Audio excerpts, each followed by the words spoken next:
রক্ত শূন্য বুকে বেজেছিল হৃদয় ভাঙার সুর। সেই সুরের আওয়াজ শুনতে পায়নি কেউ, বলেছিল বাজে কথা। সে সুর আবার হয় নাকি? কিন্তু সেদিন সেই সুরের সাক্ষী ছিল আমার এই বুক। সে সুরের আওয়াজ এতটাই তীক্ষ্ণ ছিল যে হৃদয়ের প্রতিটি শিরাগুলোকে সে জানান দিয়েছিল,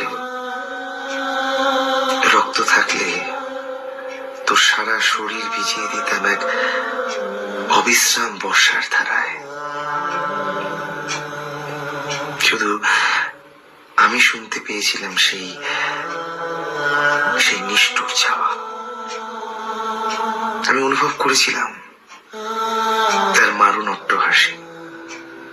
না, তবু আমি হেরে যাইনি, জিয়ে রেখেছি তাকে এই বুকের ভেতরে। কারণ হেরে গেলে যে সে আমার এই বুকটা ছেড়ে চলে যেত, বলতো বাসা বাঁধবো অন্য কোনো এক বুকে। কিন্তু সে সুরের বাসা বাঁধার যন্ত্রণা যে বড় ভীষণ, তাই তাকে আগলে রেখেছি। কারণ সেই যন্ত্রণা সহ্য করবার মতো শক্তি সকলের থাকে না।